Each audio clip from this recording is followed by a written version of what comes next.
Hello and welcome to Chuck's Culture Channel, your YouTube home for lively conversation on the lively arts in St. Louis and beyond. And this time around, my guest is St. Louis Symphony Orchestra Music Director Stéphane Denève. And we'll be talking about the orchestra's 2024-2025 season. It's the second and last of the orchestra's nomad seasons, as their home Powell Symphony Hall is closed for extensive renovation and expansion. The new improved Powell will open in the fall of 2025.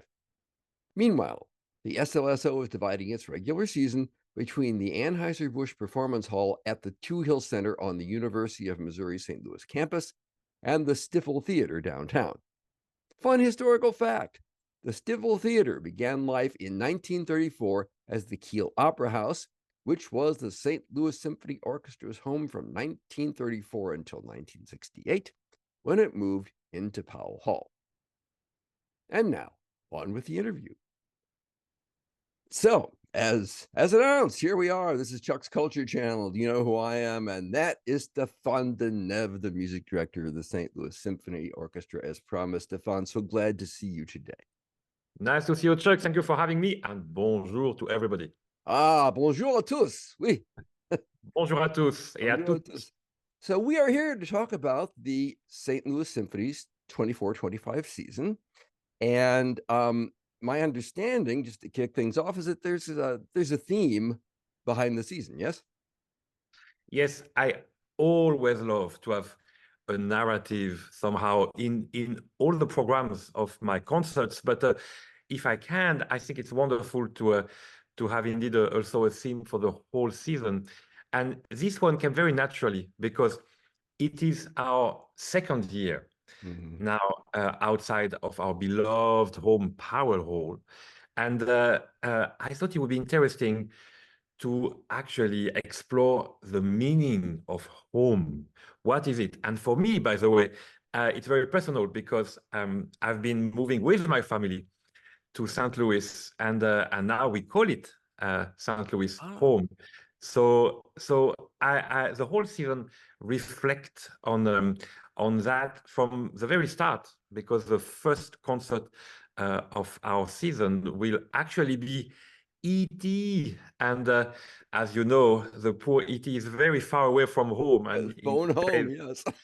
E.T. phone home, and I know the feeling. So actually, it's very, very dear to my heart, this piece, and I'm glad we start with that. But already the next week, the Symphony Fantastic Week, which is also a symphony that is traveling in different places, including hell. Yes. We will have the SLSO premiere of a brand new violin concerto by Mason Bates called Nomad, which is exploring this idea of nomading and visiting the world and what is home. And we will end with Peer Gynt, which is, we'll come back to that piece that speaks indeed about a great journey and a home return at the end. And that is something that, I mean, I'm really looking forward to that because, like most people, I know the music from Peer Gynt, you know, and I've heard the complete recording of the music, but the play is really not known at all much outside. It's a crazy play. So actually, spoiler alert here, you won't have the full play because it's about like 5 hours. It lasts like 5 hours, I think. And so it would be quite long if we did the full Ibsen play. But it's very interesting that this production, which is from Bill Barclay, is extremely smartly done and does indeed some cuts that allow us to still feel the whole journey of Peer Gynt, and it's wild. Spoiler again, is not a good boy. No, he's not. He does lots of mischievous things and visit very strange part of the world, like the Mountain Kingdom, for instance, and visiting some trolls, because we are, of course, in a Scandinavian story. But it's a wonderful music, and I'm glad that we can also offer it fully to the audience, because we will play the full incidental music, which is about more than an hour of music, and with some fiddle moment and some very folkloric moment. And people, of course, know usually very well the famous beats of the suite, and the morning song and the Osas Des, but not indeed some other parts that are fascinating with choir, by the way. It is with Oh, choir, good. soloist, and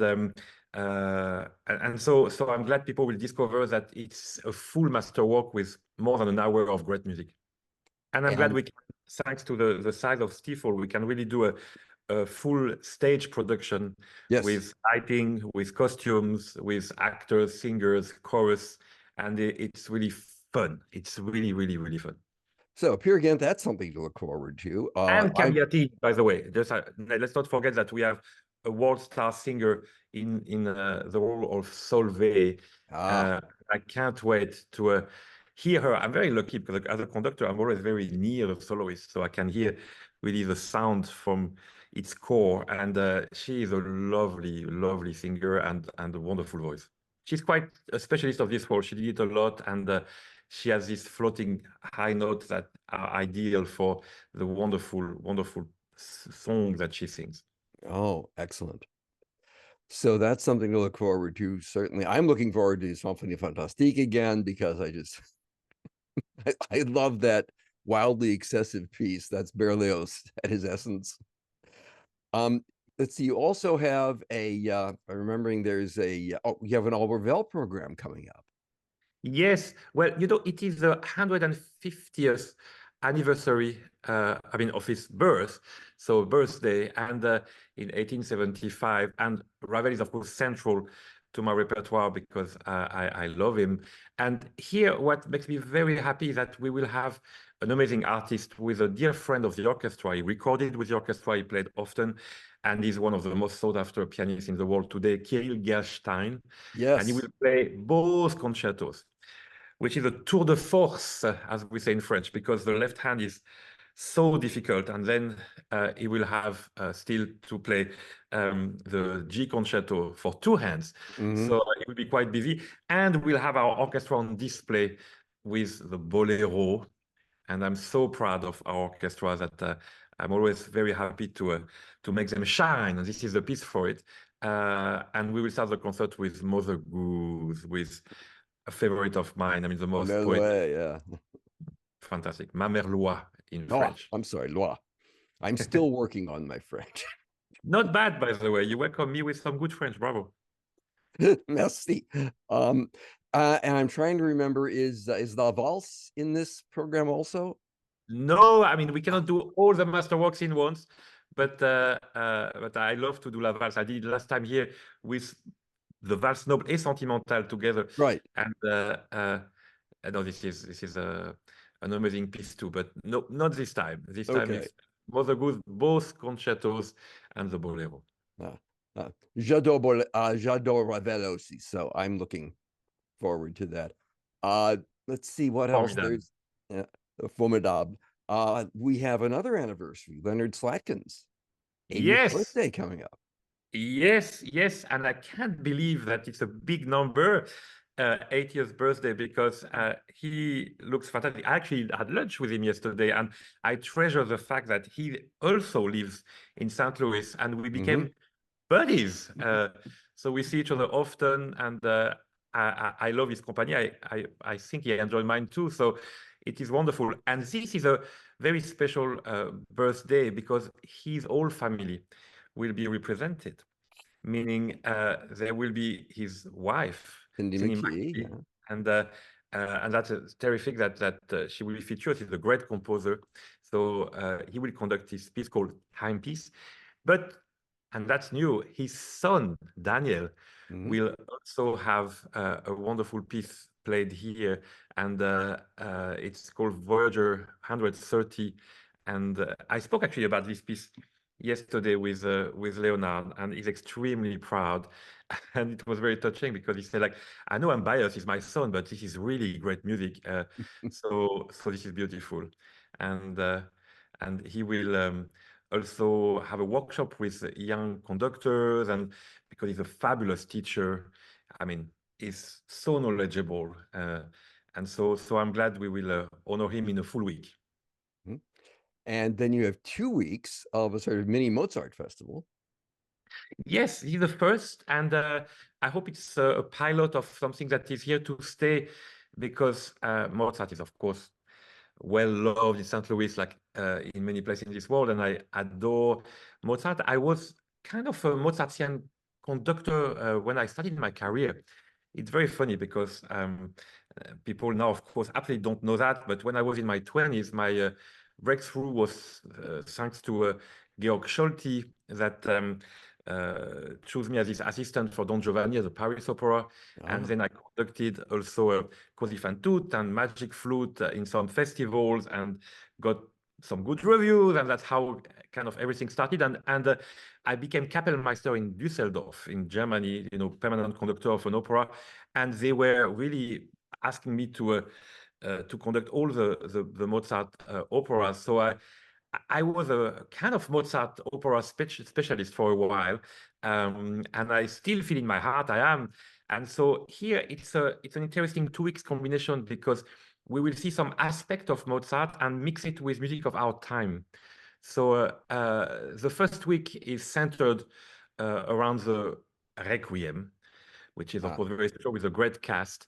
And we will play another piece which is very rare, which he composed when he was studying the music of Bach and the contrapunct of Bach, and he wrote Adagio and Fugue, which is very dear to my heart because I recorded it with the Paris Opera long time ago, and it's an amazing piece. And we will pair it with Detlef Glanert, with arguably one of the best, if not the greatest, German composer today. I love his music, and it's 4 preludes and a serious song. So we will explore the idea of death, and because this piece is also the last piece of Brahms and the last piece of Mozart, and so almost the last piece of Brahms. So this is the first week, and the second week will fit our general theme of the season about being nomad, because Mozart was famously one of the greatest travelers as a child. He was a indeed. child prodigy, and he played for all the royal courts in Europe. And he composed his first symphony in London. He was so young, and it's impossible to imagine such a young boy writing a symphony which is so good. And then we will do a Mitridate, which overture he composed in Italy, and then the Symphony Paris. I think you know why. Composed in Paris. But what is interesting is he composed this symphony exactly at the moment when he lost, sadly, his mother, and he lost her in Paris, and she's buried there. And so I thought it would be interesting to play a piece by Anna Klein, a piece that I adore, called Within Her Arms, which is a piece she wrote when she lost her own mother.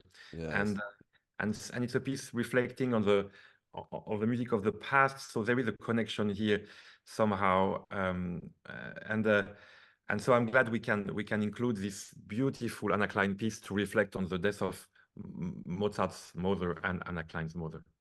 Anna Klein is a composer the symphony has played a lot of lately, and I'm glad to see that. I have pretty much loved everything I've heard by her. And we had a chance at the Music Critics Association to speak with her briefly when we were at Bravo Vale last year, where we just missed you. Yes, I was there just before. She's an extraordinary composer, and I'm delighted that we will world premiere a major piece of hers, her first concerto for orchestra, which she named Palette. And this is very intriguing because it will include some new way to amplify the orchestra live, and yep. So there will be some technical aspect to enhance the piece. So it's a little bit of an augmented orchestra that we will hear, and this is very exciting. One unusual thing I noticed on the program, Nina Sheikha has an accordion concerto, which, let's face it, is something one doesn't hear often in the concert. No, and it's a fascinating thing, because the accordion actually, I think, is having an interesting revival. As a French, of course, we are very, very, very close to the kind of folkloric aspect of the accordion, the musette, Ball musette, yeah. Voilà, but the classical way to write to accordion has been developing, and there is in France there was a very successful new concerto written by Fabien Waxman recently that got many awards and prizes, and Nina Shekhar is a very interesting voice. She's a first generation Indian native, and she's American, and she is a flute player, also piano player, saxophone player, but she writes a music that is very unique, and I cannot say better than her. She said that she explores the intersection of identity, vulnerability, love, and laughter, and Okay. it's quite a special sound wall that she has, and she involves herself in videos as well of her music, and and I think it will be quite an experience, and both because it's very rare to hear an accordion concerto, but also thanks to the unique voice of Nina Shekhar. I want to ask now, are there some things on the season that you're really looking forward to doing that are really kind of special for you? Because I know there must be. You asked me to choose between my children again. Désolé. It is very difficult because it is true that I love programming, and you have no idea, or maybe you do, but about what a complicated process it is. It's a jigsaw puzzle because you have the great soloists you want to have, and their availability. Sometimes it would be perfect to have this program in November, but they're only free in February, etc. Right. Because we do have amazing soloists. I mean, I name already some, but Nikolai Lugansky is there, Gil Shaham is there. I mean, there are so many great people, and so on top of that, you want to do something that has a narrative that makes sense. So every program become its own battle and its own dream, and so for me, indeed, I'm excited and about all the program I'm doing. So I'm glad that we will have a big Mahler symphony because after COVID time we cannot take for granted to do big projects like that, big symphonies like that, and now every time we do that I feel like okay, it's a victory, let's say. So we will do the first symphony there, which is big deal, and the orchestra will Yes. do a lot of big symphonies as well, by the way. Oh yes, I am very excited, by the way, about a concert around the idea of poetry in music, which is the concert with Michael Spires. People may remember him from his triumph as Faust in the Donation of Faust of Berlioz. Yes. And we have this program that starts with the Debussy, the Faune, Prelude to the Afternoon of a Faune, which is obviously a poetry for Mallarmé, and then we will have the Illumination of Britain, which is Rimbaud's poetry, and then the Song of a Wafer of Mahler, and the Prelude of Liszt, which is also inspired by a poem. So it's a very interesting program that is around poetry. And the week, by the way, before that is also something I'm extremely excited about, because it's the US premiere of a concerto from a dear composer to my heart, Guillaume Connaisson. I propose often his music because I think he's the best French composer alive today. And we will do his violin concerto called Lost Horizon, which is inspired actually not by the movie, but by the book, the book that inspired Frank Capra in his Lost Horizon films. Yeah. And in this story, people actually find Shangri-La, the place where in Tibet where actually nobody age anymore. And, quite a dream. And so he wrote a very moving concerto about that, and we will link this concerto with John Williams, who is also extremely dear to my heart, as piece 7 Years in Tibet, from the movie 7 Years in Tibet, and some really great piece as well, American pieces about traveling and ports of calls, from Adolphus Hellstork, which is a wonderful piece, very colorful, very full of energy, and Bernstein Suite from On the Waterfront, you know, this amazing Elia Kazan movie that got so many Oscars, but not actually Oscar for the best music. He was only nominated, which is too bad, because the music is really, really, really, really terrific. That year in 1955, it was Tiomkin that received the award, but I think Bernstein deserved it too. Well, I mean, the final moments of that suite are typically, they are so typically Bernstein. You know, we start with the sort of fugue representing the fight, and then it just, in the film, of course, the lead character just gets up after being beaten and walks in, and the music swells up behind him, and it's a great moment. Yes, the music is extremely dramatic, actually. It's really Yes. operatic, and it matches the incredible performance of Marlon Brando. I mean, what an actor. Yes.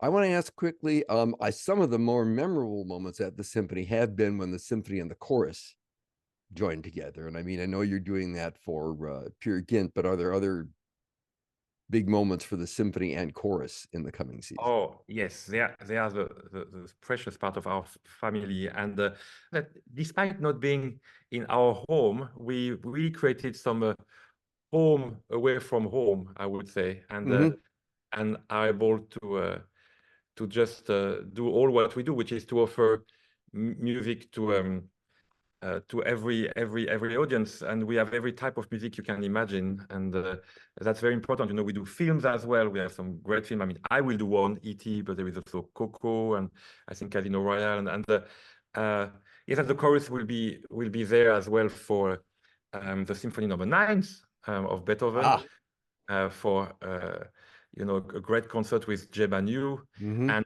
our in unison chorus will do Lift Every Voice, and some other offering in the also in the Christmas time. It's just you know, we have a nice Christmas with a Take 6 concert, and I'm just so happy. I mean, Kevin Macbeth is a treasure. We love him so much, and at the SLSO, and he's doing a fabulous job with In Unison. So I'm very glad they are a big part of our season, even if we're not in Powell. Which brings me back to my final question. I mean, we started out talking about how this was about home and returning home. And of course, Powell, pardon me, the symphony has been away from its home. This will be the second full season this time. What are some of the challenges and that you've faced there? I mean, what has it been like having to work between two concert halls? It's very interesting. It is not easy for the musicians because they have to adjust their way of playing, yes, to the different acoustics, and they are quite different. I'm very impressed by them because when we did the big tour in Europe, they were very quick at adjusting their way of playing to the great halls we visited in Europe, and I think it was a great preview of what they've been able to achieve this season, really. And what is exciting is that despite indeed having to adjust to the acoustic, they are full of joy because we met a lot of new people. We went into different communities thanks to the different halls, and that really, I think, is a very great silver lining of this situation, is that we see a lot of different people, new people that are just attending our concert, and we can't wait to have them joining us in the new Powell Hall again. And for the musician, I'm very glad that they also curate a season at the Sheldon, which is very, very successful. This I was recently there, and yes, I was there too. I saw you. yeah, and it was a full house and yes, exciting program. It's a very nice acoustic there when they turn off the HVAC, and which was turned off for the music. So that's really, really great that they curate that, and we will continue. By the way, they will have a new season at Sheldon, and I hope this will continue as well because it's really a nice venue and something very good for the musicians to curate. I'm very impressed that St. Louis has those two halls to and even more. I mean, you know, as you say, Sheldon, and we were also in Lindenwood. So it's an impressive city, and it's possible to stay connected with our great orchestra until we go back to Powell. But before that, let's explore the meaning of home together. Yes, I agree completely. Stéphane, thanks so much for taking some time to talk with me. Of course, I'm reminding all of you out there that if you want to know more about this season, check out the video description field that goes along with this video. I will have links to the symphony and other information for you there. Again, friends out there in the internet land, please tell everybody about Chuck's Culture Channel. I don't do this for ads. I will not try to sell you anything. Just spread the word about music and theater in St. Louis and beyond. Thank you for your passion, Chuck. It's a pleasure speaking with you. It's always a pleasure speaking with you too, Stéphane. Thanks very much.